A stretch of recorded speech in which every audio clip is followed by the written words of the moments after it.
Mama Horlicks. Sachin കുടിച്ചത് Boost ആയിരുന്നു. Sachin cricket കളിക്കാരനല്ലേ മാമ? മോളെ അച്ഛൻ പല്ലി വെച്ചില്ല, ആ ബ്രഷും പേസ്റ്റും കൊടുത്തോട്ട് വാ. ചെല്ലേ. വലിയ കാര്യമുള്ള കാര്യമൊന്നുമല്ലല്ലോ. ഞാൻ തിരക്കില്ല, പിന്നെ വിളിക്കാം. ഞാൻ തിരക്കില്ലല്ലോ, പറഞ്ഞു എന്തെങ്കിലുമൊക്കെ പറയടാ. വെച്ച് ഞാൻ കിട്ടിയത് നിങ്ങളെയാണോ നിക്കറിട്ട് തുള്ളത് നിങ്ങളുടെ തന്നെയാണോ? എന്റെ അച്ഛൻ നിക്കറിട്ടാണോ നിന്റെ കുഴപ്പം? അയാള് നിക്കറടിയോ തുണിയിലാണ്ട് നടക്കിയോ അതെന്റെ പ്രശ്നമേ അല്ല. അയ്യോ പയ്യെ പറ, കേട്ട നാളെ അങ്ങനെ നടക്കും. ഒറ്റ മൈൻഡാ. ഞാൻ അയാൾക്ക് പ്രശ്നം എടുത്തു കൊടുത്താലേ പല്ലിയാക്കാൻ പറ്റത്തോളോ? അങ്ങനെ പറഞ്ഞോ? ആ എന്നാ എടുത്ത് കൊടുത്തോളി. എനിക്കറിയാം എന്താ വേണ്ടേന്ന്. വിശ്വം നിന്റെ കാലുകളിൽ പൂത്തിരിക്കത്ത് ഞാൻ കണ്ടിട്ടുണ്ട്. നഷ്ടം. എന്റെ മോളെ ഞാൻ ഇവിടെ കെട്ടിച്ചു തന്നത് ഖേദിക്കുന്നുണ്ട്. പല്ലി വെച്ചില്ല മോളെ. അച്ഛന്റെ ബ്രഷ്, നിന്റെ അച്ഛനൊരു സ്കോച്ചും. താൻ എന്തുകൊണ്ട് എന്റെ മോളെ ജോലിക്ക് വിടുന്നില്ല?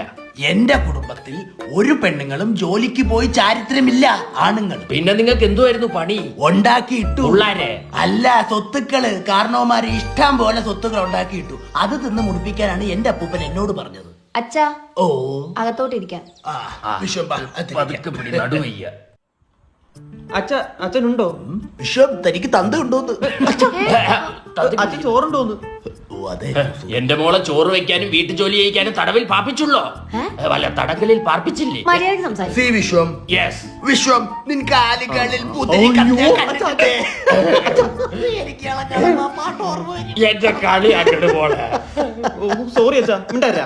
സോറി അച്ഛാ. അച്ഛാ I want to be independent. Okay, എന്റെ മോക്ക് ഇൻഡിപെൻഡൻസ് ഡേക്ക് എത്ര കൂടി വേണം മോളെ? അച്ഛാ അച്ഛൻ എനിക്ക് ജോലിക്ക് പോണോന്ന്. ഇവളെ ജോലിക്ക് വിടാത്തയല്ല, ജോലിക്ക് വിട്ട് ബുദ്ധിമുട്ടിക്കണ്ടെന്ന് വിചാരിച്ചിട്ടാ. എന്നാ നീ അങ്ങ് പോകാൻ എനിക്കെന്തോ ഒരു ബുദ്ധിമുട്ട്. അതെ, എനിക്ക് നടുവേദന ഉണ്ടായിട്ട് ഞാൻ ഇങ്ങോട്ട് വന്നത് എന്റെ മോക്ക് വേണ്ടിയിട്ടാണ്. വിശ്വം എന്താണോ? തനിക്ക് വിറ്റാമിൻ ഡിയുടെ കുറവുണ്ട്, അതാണ് ഈ നടുവേദന. താനൊരു ബ്ലഡ് ടെസ്റ്റ് എടുത്തു നോക്ക്. മോളെ കാശി. എടോ അതിന് വലിയ പൈസ ഒന്നും ആവത്തില്ല. നമ്മുടെ മനോരമ മൈക്രോ ലാബ് ലബോറട്ടറീസും ചേർന്ന് ഒരു ഹെൽത്ത് ചെക്കപ്പ് ക്യാമ്പയിൻ നടത്തുന്നുണ്ട്. 3400 രൂപ വരുന്ന 35 ടെസ്റ്റുകൾക്ക് 1400 രൂപ വരുന്നുള്ളൂ. ആണോ? പിന്നെ അവര് കഴിഞ്ഞ 10 കൊല്ലമായിട്ട് നടത്തിക്കൊണ്ടിരിക്കുകയല്ലേ. അതുപോലെ NABL സർട്ടിഫൈഡ് ലാബാണ്. മാത്രമല്ല അവർക്ക് 100-ൽ പരം ബ്രാഞ്ചസും ഉണ്ട്. പിന്നെ ഈ ചെക്കപ്പ് എടുക്കുകയാണെങ്കിൽ 1 ഇയർ മനോരമ ആരോഗ്യ മാഗസിന്റെ സബ്സ്ക്രിപ്ഷനും കിട്ടും. അപ്പൊ എന്റെ കാര്യോ? മോളെ നീ ചെക്ക് ചെയ്തോ? ഇപ്പൊ 30 കഴിഞ്ഞവർക്കാണ് മൊത്തം പ്രശ്നം. വിശ്വം താനതിൽ അവസാനം വിഷു ഇടുന്ന എന്തിനാടോ? അവക്ക് ഈ സ്വത്ത് വിറ്റ് ജീവിക്കാൻ താല്പര്യമില്ലെങ്കിൽ അവള് ജോലിക്ക് പോട്ടെ.